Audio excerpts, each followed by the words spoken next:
Magandang umaga sa inyong lahat, sa mga kabahagi natin at tuwi na po ay nag-aantabay dito sa ating programang Pamumuno 2025. At ngayon po ay araw ng Biyernes, final episode natin for this week. Samahan niyo po kami, ako po ang inyong lingkod, Met Sanding Minion. At kasama natin syempre po, kabahagi po ninyo Ben Paipon sa ating Pamumuno 2025. Alright, panahon na po para ipakilala po natin ang ating special guest for today sa Pamumuno 2025. Met, go ahead. Yes, oo. Ito po, first time nating makakasama dito.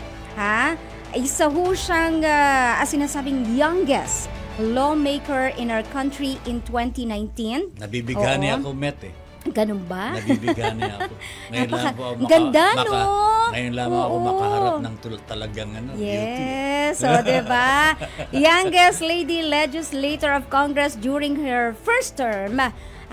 Sa edad na 26, tama ba? Siya po ay member ng Makabayan Coalition, a group of progressive party list representatives, at first nominee ng Gabriela Party List. When it comes to education, siya po ay graduate ng Parañaque Science High School. Iba pag Science High School, Graduated cum laude with a degree in Bachelor of Science in Hotel, Restaurant, and Institution Management from the University of the Philippines, Diliman, of course. And ito ho, yung kanyang government positions, elected as the first nominee of the Kabataan Party List. Bali 2 terms po ito, 2016 to 2021. Oo. At mamaya malalaman natin yung kanyang mga advocacy, no? Ang kanyang achievements, ito, siya po ay nag-author, no, ng 23 nationally significant laws tulad ng Universal Access to Quality Tertiary Education Act. Importante yan. The Free Public Internet Access Act. Naku, gustong-gusto ng mga youth yan.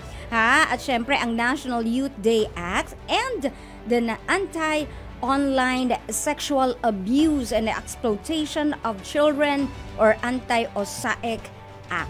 Merong kulang dito Nung time na siya po ay nanunungkulan bilang isang kongresista, siya po ang kinilala bilang the poorest. Tama po, 'di ba, no? The poorest. The poorest. Oo. Part ng kongreso natin. Yes. Hindi lamang 'yun. Ano 'yun? The youngest. Iyon. Nung Kaya nagsimula nga po sa Congress. 'di ba? Okay. Right. Ikaw na, Tata Ben, ang magbigkas ng napakagandang pangalan ng ating guest ngayong hapong. It's our honor to have our special guest for today, si Congresswoman Sara Elago. Ma'am Sara, magandang umaga po and welcome to Pamumuno 2025. Good morning. Good morning. Magandang umaga sa lahat. Magandang araw, Pilipinas. Maraming salamat, Tata Ben at Ma'am Met. At binabati natin sa ngalan ng Gabriela Women's Party ang lahat ng mga nanonood at nakikinig sa atin ngayong araw. Yes. Siguro maganda na simulan po natin ang ating kwentuhan with Ma'am Sara, no? Tomorrow is Women's Day. Yan. Kababaihan po. And part of your advocacy is para kapakanan ng mga kababaihan. Greet them first. Batiin po ninyo mga kababaihan po sa buong Pilipinas. Happy Women's Month sa lahat. Isang mainit at palaban na pagbati ng buwan ng kababaihan. Lalong-lalo na in advance of March 8, no? Isang araw bago ang Marso 8, ang International Working Women's Day na sa kasaysayan na dito sa Pilipinas at sa buong mundo naging napakahalagang petsa, no, para hindi lang sa pagkilala ng mga kababaihan, kundi pagpapanalo ng laban ng mga kababaihan para sa pantay na karapatan sa buong mundo. Mula dun sa karapatan natin sa pagboto, sa karapatan sa tumakbo sa public office, diba? Pagkakaroon ng pantay na sahod, pagkakaroon ng ligtas na lugar ng trabaho. Kaya naman mahalaga pa rin, no, ang commemoration natin, hindi lang ng National Women's Month, kundi ng International Working Women's Day. Kasi magpasa hanggang ngayon, yung mga sinabi kong panalo, hindi pa lahat nakaka-benepisyo mula dyan. Hindi pa lahat nakakaranas na magkaroon ng Hindi pa pantay talaga panalo. na opportunity, di ba? Yes. Para sa trabaho, kabuhayan, sahod na nakakasapat para sa pamilya. No? Kaya, tuloy-tuloy ang laban. At excited kami na maibahagi dito sa Radyo Pilipino na ang laban ng kababaihan para sa Marso 8 ay yung pagpapanalo ng ating kampanya para pababain ang presyo ng mga bilihin. Yan. Kasi yan talagang number 1 na dinadaing ng mga kababaihan. Lalong-lalo na mga ginang ng tahanan, Yes, oo. Diba? Oo, tumataas ang presyo ng bilihin habang hindi naman tumataas ang sahod at kita. Yun. At hindi rin naman dumadami yung mga opportunities para sa trabaho at kabuhayan. Lalo Kaya nawawalan yata, ma'am. malaking bagay kung magkakaroon ng step mula sa ating government para tapyasin ang value-added tax sa pagkain, sa lamis, at utilities. Yung tatlong bagay na yan, ang laki ng pwedeng epekto para mapababa ang presyo, lalong-lalo na ng pagkain. Alright. Kaya, I'll talk more about that later. Yes. So, Bago tayo importante dumako yan. doon sa mga presyo ng mga bilihin, Oo. gusto ko lang makita muna yung panimula po ng ating special guest for today.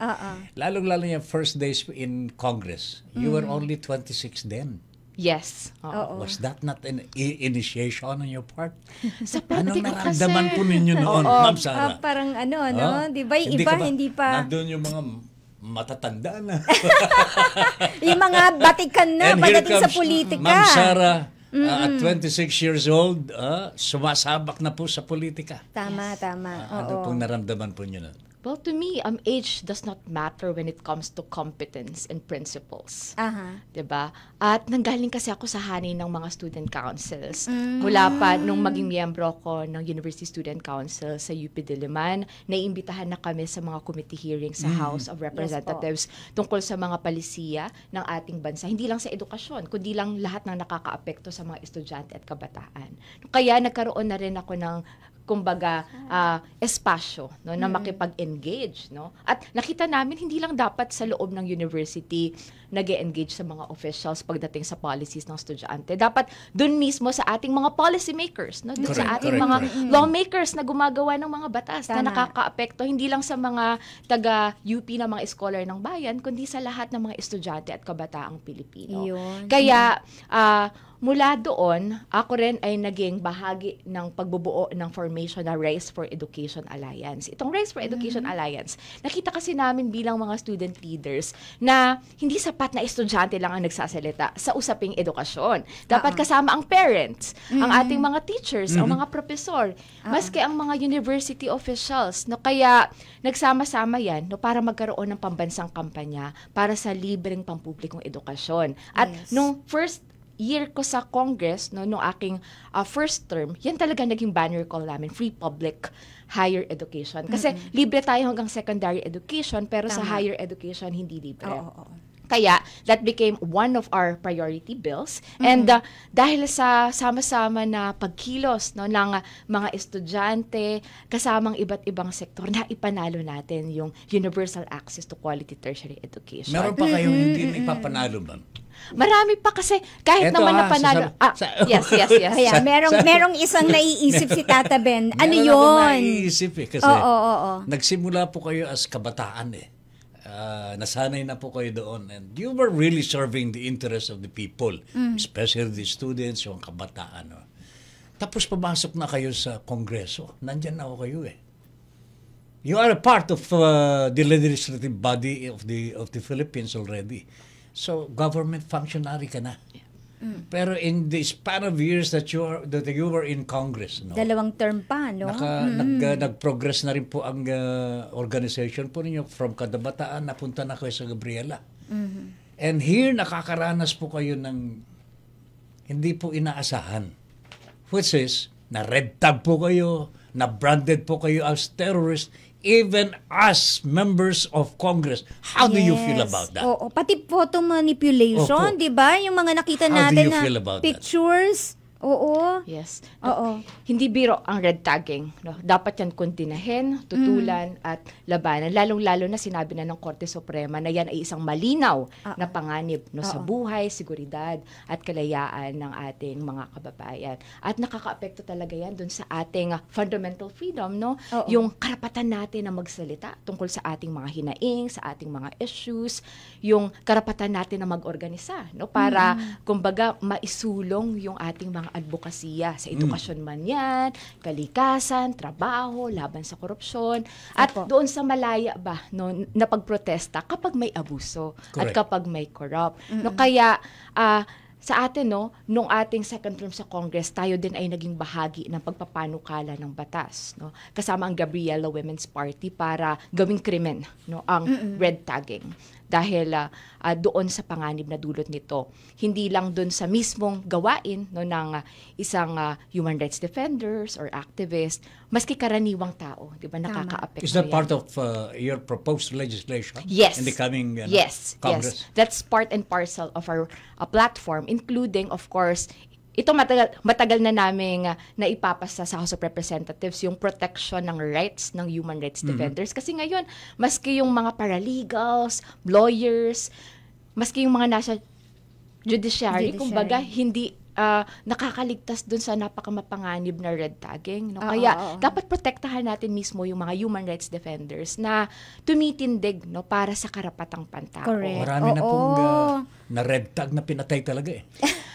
Yan ang pinaka-nakakabahala. At diba? nagpapatuloy yung laban para sa hustisya, diba? At sa accountability. Dapat ba, ano bang dapat na parusa para sa kanila? Sa tingin nyo, Kong? Well, unang-una dapat munang matigil. Ganyan. Tapos meron din tayong mga proposal ng pagkakakulong. Ganyan. Pero more than that, we really need to change that culture of labeling people. No? Kasi sa totoo lang, no, it diverts, no, attention away from the real issues. Yes. Diba? Bakit di natin pag-usapan yung mga nilalapit nilang issue? Katulad ng matinding The red tagging is coming from the government po. Ba't ganun? May mga particular section. No? Halimbawa yung NTF-ELCAC, no? Kaya sa atin dapat hindi ito palagpasin, no? Pag merong paglabag sa karapatang pantao, sa kalayaan sa pananalita, pag-oorganisa, dapat yan talagang aksyonan. Are you not proposing the abolition of the ELCAC? NTF-ELCAC? Dapat ma-abolish ang NTF-ELCAC, no? Lalong-lalo na sa record nito, no, ng paglabag sa mga karapatang pantao. At hamon po namin sa Kongreso, ipasa na ang Protection ng Human Rights Defenders Bill at ang Anti-Red Tagging Bill. Okay. Sige, mamay, may follow-up ako dun sa mga nagtatanggol dito sa NTF-ELCAC. Ano? Pamumuno 2025. Pamumuno 2025. Okay, so si Ma'am Sara Elago po ang ating special guest for today sa ating Pamumuno 2025. Go ahead, ma'am. Yes, tumatakbo po siya, no? Paalala lang natin sa mga kabahagi natin, siya po'y tumatakbo bilang isa, no? Actually, kayo po ang pinaka number one nominee, no? First nominee for for this Gabriela Party List, ano? Ayan, formerly siya po ay from Kabataan Party List. Sabi nga kanya kanina, graduate na daw siya. Okay, so yung follow-up question ko lang kanina, Ma'am Sara, dun sa NTF-ELCAC, no? Ano po yung masasabi nyo dun sa binabanggit naman ng mga taong nasa likod nito na marami silang natulungan? They have this integration, ha? At nagkaroon ng panibagong kabuhayan, no? Means of income, ang livelihood, ang mga nagbalik loob daw, ha? Sa pamahalaan. Ano pong masasabi niyo tungkol dito? Naku, wala po akong masasabi kundi sagutin muna nila yung mga notice of disallowances at iba pang mga issues involving the NTF-ELCAC fund, no, sa COA. No, kaya yan yung isa, no, sa mga binabantayan natin. Bukod pa dyan, marami na rin mga nakafile na complaints sa harap ng Commission on Human Rights, no, tungkol dun sa mga human rights violations involving NTF-ELCAC. No, kaya dapat talaga magkaroon tayo ng agaran, no, na pag-uusap hinggil sa mga issues na may kinalaman dyan at magkaroon ng hustisya at accountability. Okay. Ayan. Right. Next, Tata Ben. Okay. Ma'am Sara, the latest data now on Women's Month, no, mas marami na po ang mga kababaihan na nasa judiciary. Are you aware of that? 77% kababaihan po ay nasa Court of Tax Appeals. And more or less about 9 out of 11 top-notchers, mga kababaihan po ito. Ibig sabihin talagang nandyan na po yung mga kababaihan po natin. But the unfortunate thing here, with the record na mas madami na po ang mga kababaihan, our expectation is that dapat po siguro nababawasan na po ang corruption sa judiciary. But it does not happen that way. Ano sa tingin po ninyo ang dahilan? I believe that we must look beyond the numbers. Hindi Okay. lang kasi yan sa dami ng mga babae. Pero yung mga babae na nasa posisyon na tumitindig laban sa korupsyon, na tumitindig para palakasin talaga ang rule of law dito sa ating bansa at tiyakin na mabilis na nakakamit ang hustisya para doon sa mga nananawagan at nangangailangan nito. Kaya nakita rin namin sa Gabriela, kaya ang platform namin very comprehensive na we also deal with issues of society. Kumbaga, lahat ng issue ng bayan natin ay issue rin ng mga kababaihan. Kasi yung nagpapatuloy at dumarami na kaso ng mga karahasan sa kababaihan, online at offline, produkto din yan ng systemic na pang-aapi sa mga kababaihan. Na kaya kumbaga, hindi mo aasahan na may shortcut na porket mas dumami lang yung babae na nasa posisyon ay malalabanan na natin ang korupsyon. 'Di ba? O mapapababa na natin yung mga kaso ng paglabag sa karapatang pantao. 'Di ba kailangan at dito na pumapasok ang role ng mga kalalakihan at lahat ng nasa kulay ng bahaghari. Ang Women's Month, 'di ba? Kinikilala din natin ang lahat ng sumusuporta ng mga kalalakihan, LGBTQIA+ doon sa advocacy, na para sa pagkapantay-pantay, no? Kaya isa dun sa mga priority bills namin ang SOGI Equality Bill, natiyakin na walang diskriminasyon, no? Sa kahit anumang espasyo at posisyon ang nararanasan ng ating mga kababayan. Habang isinusulong po ninyo ang kapakanan ng mga kababaihan, hindi naman po nawawala yung pagsulong mga kalalakihan. Katulad po namin, hindi po ba? Yes, kasi malulungkot po dapat ako fair niyan pagka din. hindi nyo Fair ang kami laban. sinama. Maski ang mga lalaki ay hindi ligtas dun sa patriarchy, no, kumbaga maari din ang mga kalalakihan ay dumaras ng pang-aapi dahil sa kung iilan lang na tao yung nakakaranas ng kapangyarihan, no, para matiyak na sila ay represented sa ganitong mga positions of power, 'di ba? Yes. Kaya laban nating lahat yung laban para sa pagkapantay-pantay. I would like to go back to the yung data po sa mga kababaihan na nasa judiciary po ngayon. I'm very particular here dahil corruption is really talagang napakatindi po ngayon. Rampant. And sabi nga po nila, the only way to help minimize corruption is for women to be up there. Yung po bang mga members of the judiciary po ngayon na nandyan na po sa taas sa mga korte ho natin. Hindi po ba ninyong miyembro sila? Yung isa sa dapat siguro natin din. Welcome sila sa Gabriela Women's Party. Don't you welcome them? Lahat ng mga kababaihan, 'di ba, na tumitindig para sa karapatan, sa kapakanan ng mga maralitang kababaihan. Kailangan natin, no, na magkaisa, no, lalong-lalo na halimbawa ang issue ng violence against women, no. Women from all walks of life, no? Lahat sila maaring maging target o makaranas ng vow, no? Kaya, kumbaga yung laban sa vow, mahirap mayaman na dapat pagkaisahan natin yung laban sa abuso. Yung isa lang sa nais ko rin iharap, no, dun sa atensyon ng ating publiko, yung double standard din sa mga babae, 'di ba? Na parang nilalagay yung babae dyan, tapos aasahan na lahat ay kanyang masolba na. No? Gagawin na. Na para bang, sige. babae na yung nakalagay dyan, dapat nasolba na. May kasalanan yata ako. Ay, hindi naman. Oo. Pero ang maganda dito, 'di ba? napag-uusapan natin. Sa Correct. tingin ko, yun ay I think isang this is- napakahalagang napakahalaga. hakbang pasulong Yes. para sabihin natin na hindi lang dapat sa babaeng responsibilidad. Dapat Correct. lahat tayo, ayon sa ating posisyon, magtulungan para labanan ang korupsyon. Kaya, hopefully, hindi lang sa judiciary, dapat sa legislation din. More women who are standing up for the rights and welfare of fellow women who are from the marginalized sector. At doon ako very proud sa Gabriela Women's Party kasi ang mga nominees namin ay nanggaling talaga sa hanay ng mga maralita. We have women from workers, peasants, agriculture sector, migrants, OFW, and even the professionals. Yeah. Kaya napakalawak ng aspirasyon ng mga kababaihan para sa pagbabago at ganun din kadami sa totoo lang yung mga issue na gusto naming matugunan at makatulungan ang lahat para may resolve. Correct. Oo. So, Okay.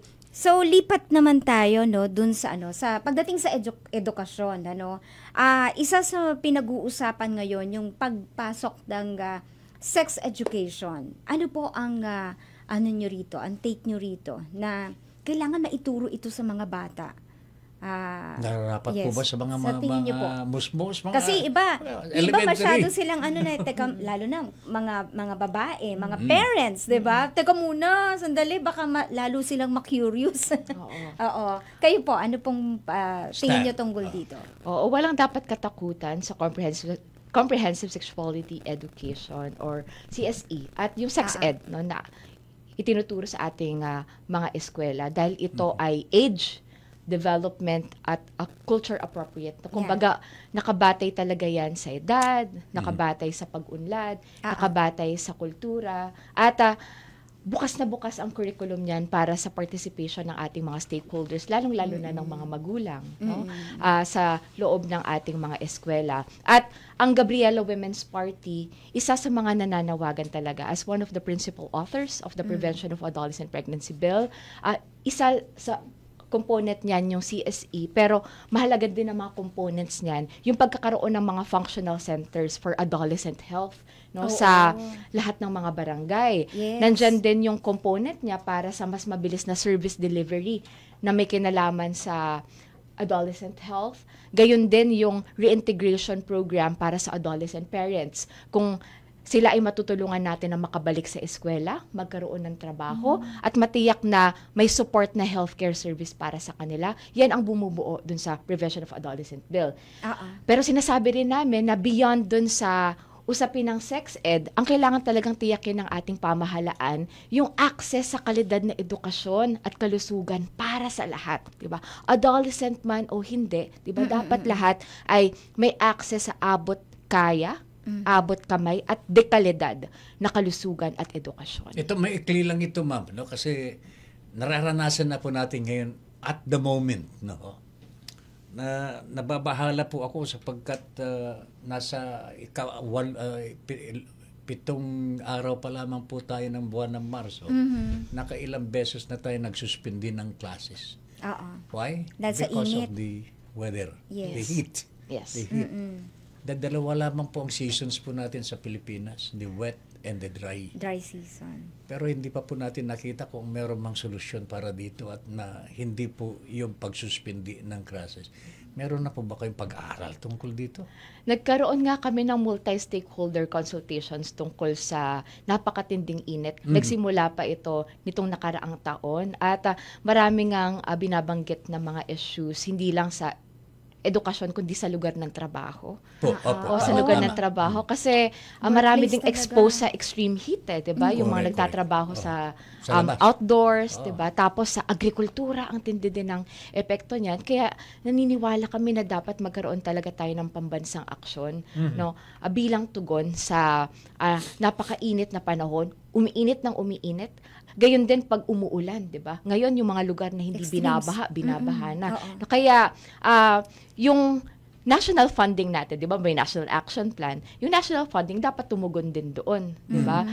Yung pondo natin para tugunan yung emergency pagdating sa krisis pangklima, dapat nakatuon talaga dun sa kabuhayan, sa kaligtasan, sa kalusugan ng ating lahat ng mga stakeholders. Halimbawa, no, sa mga paaralan, ang isa sa mga konkreto na mga proposals natin, bigyan talaga ng pondo yung sapat na ventilation, no, sa mga eskwela, tas habulin natin yung mga shortage pagdating sa mga classrooms para hindi siksikan, no, sa loob ng mga Sabi nga po classrooms. ng kayo kausap po namin, Ma'am Sara, kung dagdagan mo ng electric fan sa school. I mean, Pero it's ito, a very simple, logical solution Tama, na tama. pwedeng gawin. Yes. Pero anong nangyayari po sa mga eskwelahan? ito, singit ko na rin po. Singit ko na rin ito, no? Kung yung, bakit sa mga science high school, based on experience ng aking anak, ano, bakit sila may mga aircon? Bakit sila, kaya nakakapasok sila kahit nagsuspend ng class sa iba, sila may pasok. May aircon kasi. Oo. Bakit Ma'am. ganon? Well, hindi naman sa lahat, Public ayan. school din sila. But I believe that yung pagtugon natin sa krisis pangklima at pagtiyak na ang ating mga istruktura at mga facilities ay kumbaga resilient no, sa pagbabago ng klima, it should be by design eh. Hindi lang yan mas maraming aircon, mas maraming electric fan. Okay. It could be bigger windows, 'di ba? Para mas maganda yung flow ng hangin. Sa tingin ko, magagawa natin yan kung talagang ang policy making natin at yung pagde-design natin ng mga facilities are really people-oriented and Yun. people-centered. Planado. Kung sa paaralan, 'di ba? Learners centered na kumbaga ano ba yung makabubuti sa learners natin at sa mga stakeholders natin, including our teachers sa loob ng mga eskwelahan. Kayang-kaya natin kung bibigyan natin ng sapat na pondong edukasyon. Kasi ngayon kulang na kulang pa. Malayo pa tayo dun sa global standard na dapat nilalagay sa edukasyon. Kaya mas mataas na pondo para tiyakin na ang facilities ay nag-work no, para sa mga education stakeholders. Alright. Oo. Magbabalik po tayo. Yes. Sige, magbe-break Marami muna pa po tayo. tayong pag-usapan. Oo. At dun sa mga kabahagi natin na merong pong mga katanungan, wag niyo pong kalimutan, no? Ipahatid ito sa pamamagitan ng ating mga social page, no? At mamaya po ay mababasa namin yan ni Tata Ben dito. Pamumuno 2025. Pamumuno 2025. Ngayon po, tayo pumapasok na sa third half, no? Ay, sa ikatlong bahagi po, no, ng ating programang Pamumuno 2025 at marami pang mga isyong pangkababaihan. Ako, ang ating pag-uusapan dahil syempre, nandito, ang first nominee ng Gabriela Party List, walang iba kundi, ang maganda, Nox, naman, at bata, no, na si Ma'am Sara L. Lago. Tata Ben, pag-usapan naman natin, Ma'am Sara, ang mga bagay na may kinalaman pa sa mga kailangan ng mga kababaihan natin, lalong-lalo na yung mga sinasabi nga ay kulang, no? Iba nga ay mga nade-depress, may mga problema. Merong mostly na sa isang survey, ang mga kababaihan daw ay mas madalas na nakakaranas ng depression compared to men. Right? Oo. Ano po ang sa tingin nyo na may kailangan gawin ng ating pamahalaan tungkol dito sa ganitong issue? Bilang isa sa mga principal author ng National Mental Health Law, nababahala tayo na napakarami pang probisyon nito ang wala talagang sapat na pondo. Halimbawa, yung pagtitiyak na accessible ang mental health care services para sa ating mga kababayan. Kumbaga, hindi nila iisipin yung gastusin pagdating sa pagpapacheck up at pagkuha ng nararapat na mental health care.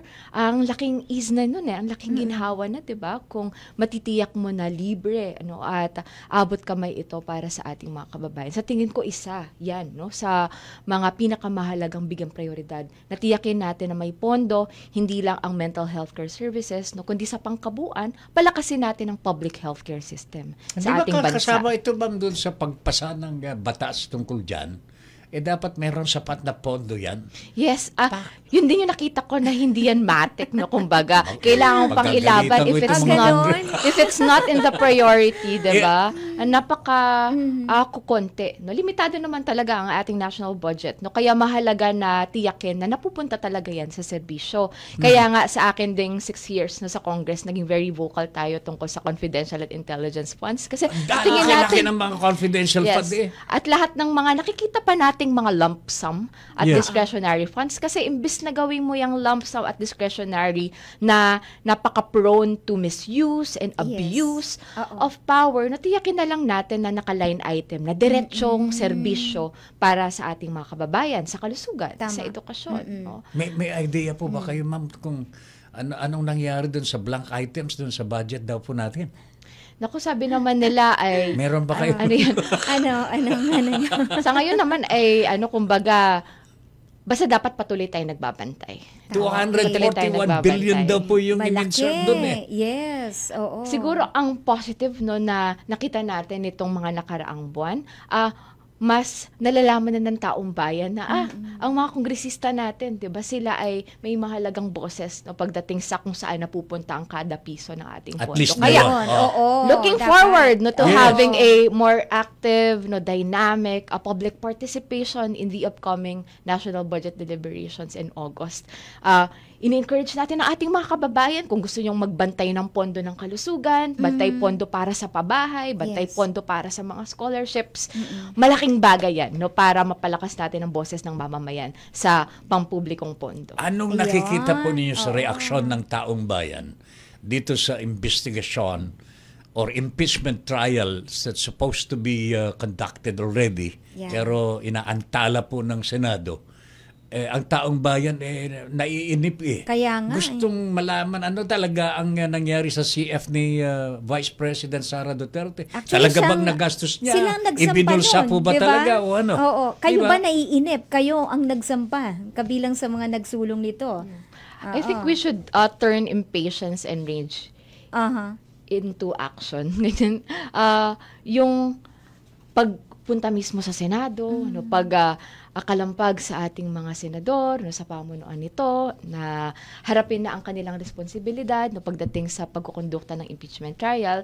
Mahalaga ito sa mga kababaihan kasi nga sa Gabriela Women's Party, ang dami nating mga naipanalong batas no dahil sa sama-samang pagkilos ng mga kababaihang Pilipino mula sa Anti-Violence Against Women and Their Children, Safe Spaces Act o Bawal Bastos Law, andyan din yung Magna Carta of Women, yung strengthening compliance sa occupational health and safety standards, no?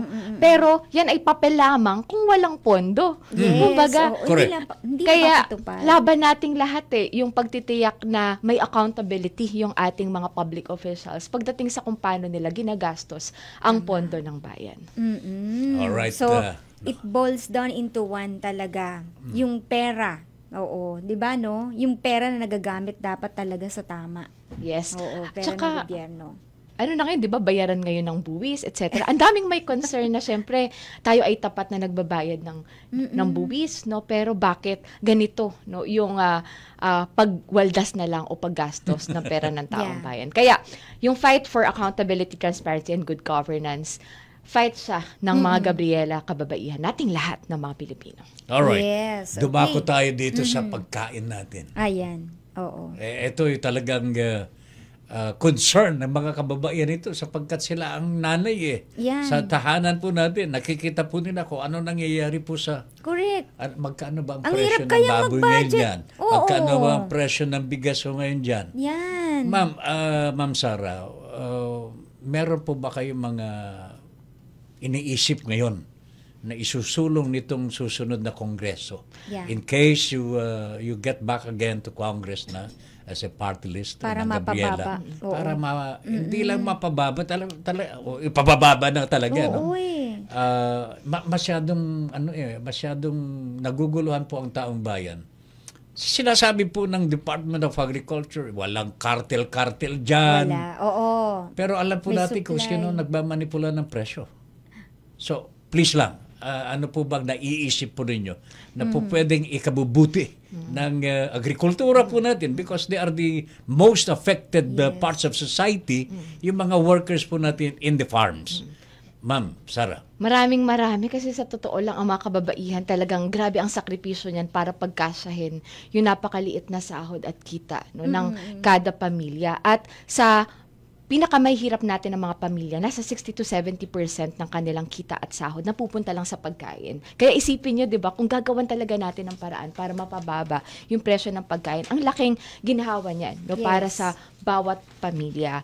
Una-una na yung pagtatapyas ng 12% VAT sa basic goods, lalong-lalo na sa asin, asukal, mantika, bigas, Ganun na rin sa utility rates. Number 1 na sa kuryente. Kung mababawasan ng 12% VAT yan, ang laking ginhawa. At yung pagbabasura ng excise tax sa langis. Yan yung mga proposals natin sa ngayon. Pagdating naman sa agrikultura, nangunguna rin tayo. Isa na tayo sa nanawagan ng pag-repeal ng Rice Liberalization Law. At palitan natin ng Rice Industry Development Law. Sa ngayon ay bill pa lang ito, pero ang focus ng rice industry development, pangunahin talaga yung suporta para sa lokal na agrikultura. Yung subsidies, yung assistance para sa ating mga farmers, at babawasan yung dependence natin sa importation, palalakasin ng role ng NFA para i-regulate ang presyo ng bigas, at yung proposal natin na dapat nasa 20 to 25% ng local rice production ay binibili dapat ng NFA at ng LGU. Yun lang yung ilan sa mga konkreto natin na mga panukala para pababain ang presyo. Yes. So, palakasin ng mga magsasaka natin, di ba, wala na nga gustong magsaka po, Ma'am Sara. Wala na gustong binibenta na nila yung lupa nila kasi wala na raw silang kita. Hindi, kasi isipin mo naman, katatanim mo lang, gumastos ka ng sangkatutak na pera o dyan. Ang masakit po dito, inutang mo pa. Yan. Utang yun eh. Pagkatapos mag-aani ka, harvest season na. Nandyan na yung mga traders. Binabarat ka na.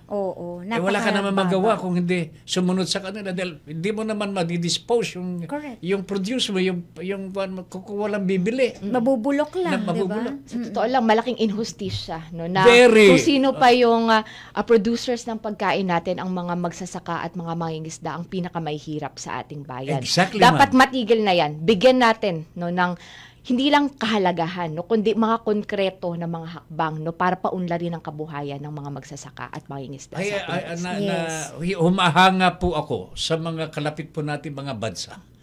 Sapagkat like South Korea, even Japan, Malaysia, Vietnam, maganda na. Fully subsidized ang pangangailangan ng mga magsasaka po nila. Sa agrikultura na talaga subsidized po talaga ng gobyerno po nila. Kanya sila nakakapag-export. Tayo ho.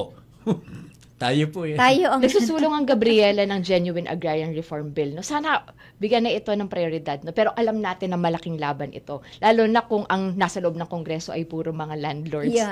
Kumbaga, kailangan mo tiyakin. Kontra sa kanila to Sulong talaga natin ang tunay na reforma sa lupa na mattered na rin ang obligation sa mga lawmakers kasi nakasaad sa ating konstitusyon, 'di ba? Dapat yung sustainable development sa agriculture, etc.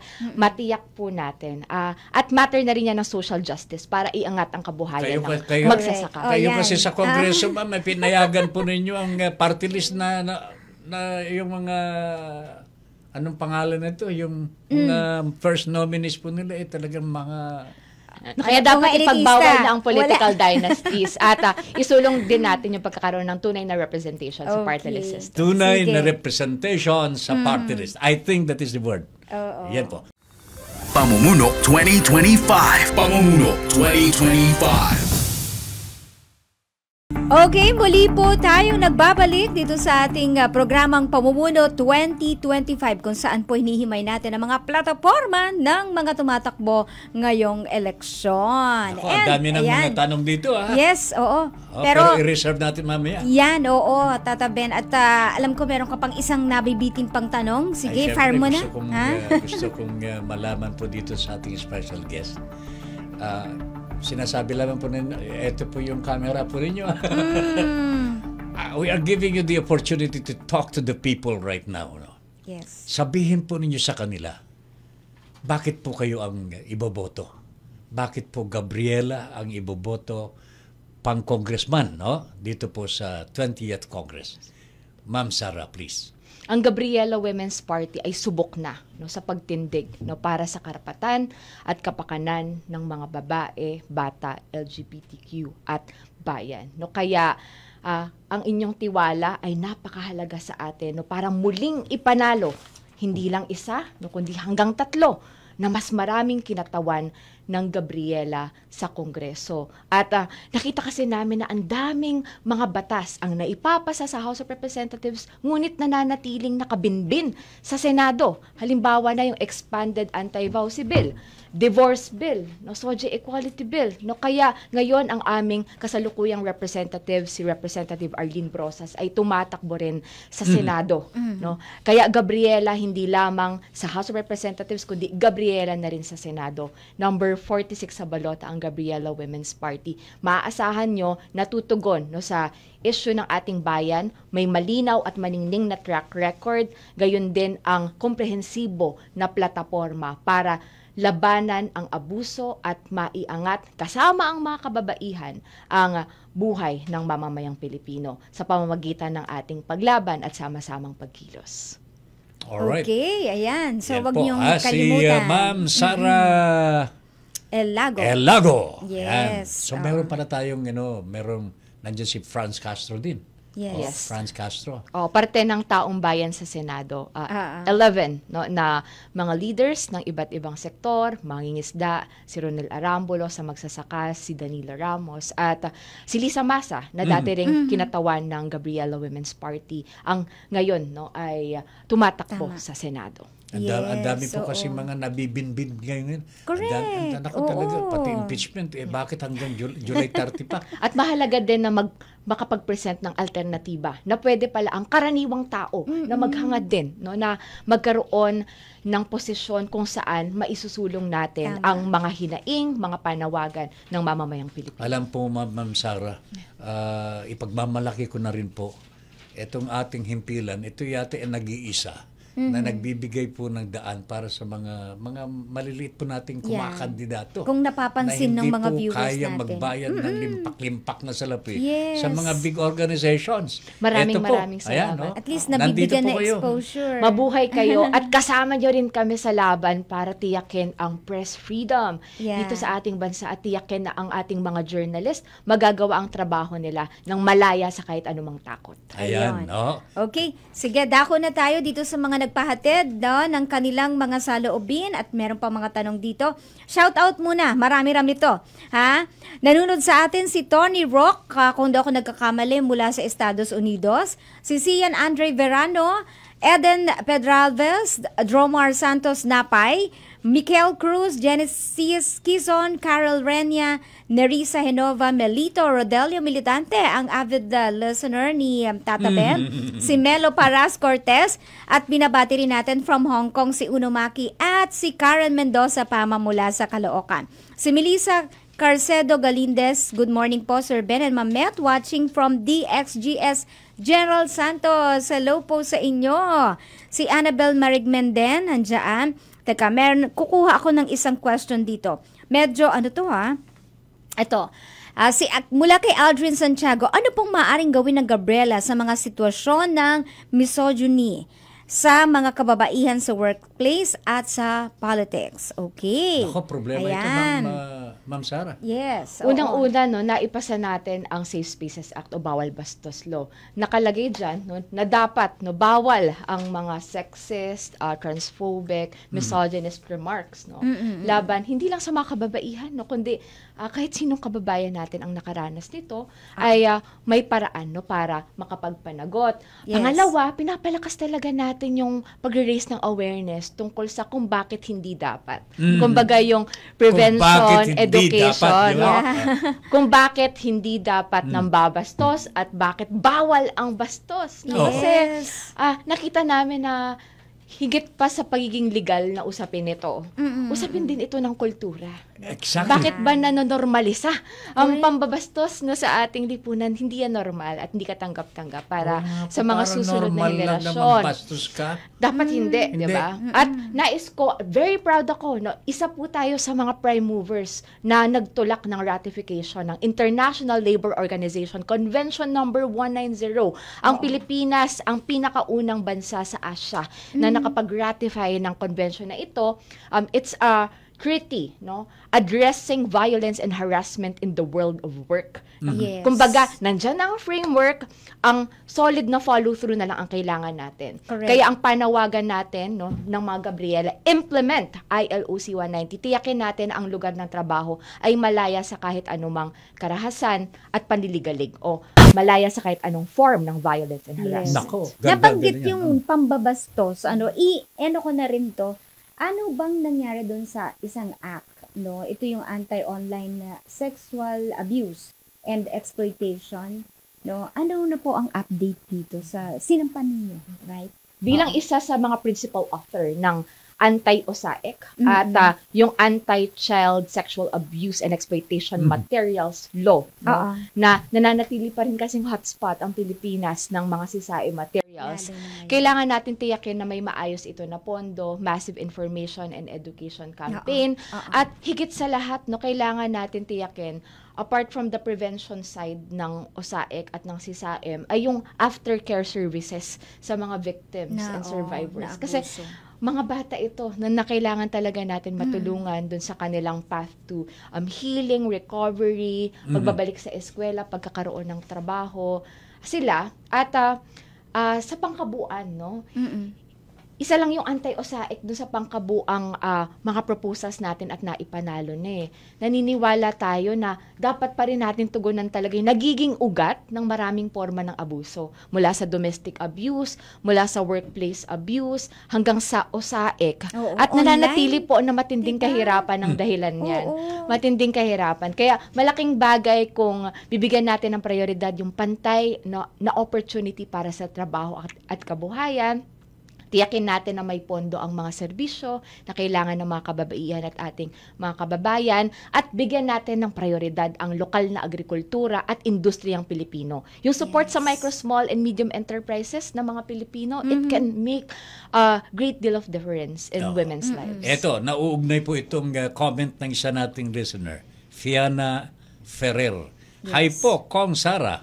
Sa kabila po ng libreng edukasyon sa kolehiyo, marami pa rin kabataan ang hindi nakakapasok dahil sa kahirapan. Sa tingin niyo po, ano pa ang kailangang gawin o pamatiyak na hindi lang libre, kundi accessible ang edukasyon para sa lahat? Maraming salamat sa tanong, no? Kasi hindi natatapos ang laban sa pagpapasa ng batas.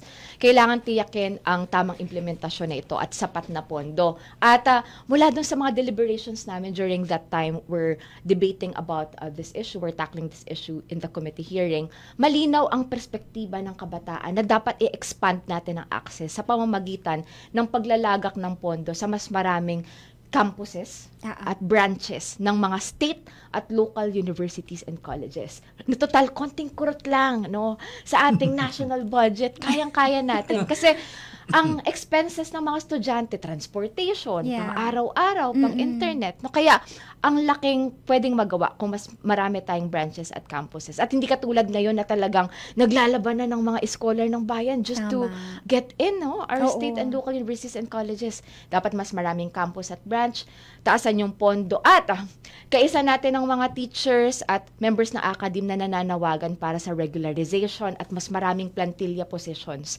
para mas makapag-hire ng mas maraming mga profesor. Naku, ang dami pa po natin sanang pag-uusapan dito. Ano, hindi matatapos ang araw. Ang dami pa nating pwedeng itanong at pwedeng isagot. Pero ito, simpleng tanong na lang. Ha? Habol ko na lang. One only. Yes. Hindi. Actually, 3 hingin ko eh. Pero simple lang. 3 salita. Ha? Paano nyo po mailalarawan ang inyo pong pamumuno, especially kung kayo po kasama ng inyong second and third nominee na magtatagumpay dito sa nalalapit na halalan, ang Gabriela Party List? In 3 words po. Ang Gabriela Women's Party at ako bilang first nominee, Representative Sara Elago, aasahan ninyo na makatao, makabayan, palaban para sa interes ng kababaihan, ng mga bata at ng bayan. Ulitin nga natin yan. Makatao, makabayan, palaban. Yan. Hindi nawawala yung palaban. I think this is what we need. Hindi na lumalaban po sila para sa kanilang sariling bulsa. Yung mga hindi po ba, ma'am? Palaban para sa bayan. Naiba po ang Gabriela. Naiba po ang mga kabayan. Yes. Ito talagang papuri po sa kanila sapagkat napatunayan naman po yan sa kanilang mga gawain, performances. Pero hindi lang dapat kami. Kasama namin kayo, di ba? Mas maraming nagkakaisa, mas malakas ang ating lahat. Beautifully said. So, wala na tayong oras, Pet. Okay, kailangan na. Bagamat ayaw pa natin, kailangan na. Sige, so tayo po ay magpapaalam. Thank you very much, Ma'am Sara, for being with us this afternoon, tanghali na. Okay, so sa mga kabahagi natin dyan, kami po ay magbabalik next week, come Monday, at syempre news sets na naman po ng mga tumatakbo ngayong eleksyon dito po sa Pamumuno 2025. Ako po ang inyong lingkod, Met Sanding Minion. At syempre po mga kabahagi, Ben Paipon, maraming salamat po Ma'am Sara. Thank you very much. Wish you all the best at sana po magtagumpay po ang mga layunin po ninyo para sa bayan. Thank you very much. Kasama po ninyo kami sa palaban. Maraming salamat Tata Ben, Ma'am Met at sa Radyo Pilipino. Alright. Okay. So, wala na tayong oras po. Thank you very much, Ben Paipon. Maraming salamat sa mga kasama po natin. Kumakaway-kaway. Si sila Miss Ango, of course. Production po natin. Yan, sa production, of course. Si Ram Alonzo. Si Fiana, si Serge, at saka si Karil dito, trainee natin. At ano pa mga schools ang kasama natin dito? Dami na po. We have UST, LPU, TUP, UST, lahat na ho yata. Thank you very much, UST, PLM. Maraming salamat po sa inyo. So hanggang sa muli, Monday po, 11 o'clock hanggang alas 12 ng tanghali, Pamumuno 2025. Pamumuno 2025. Pamumuno 2025.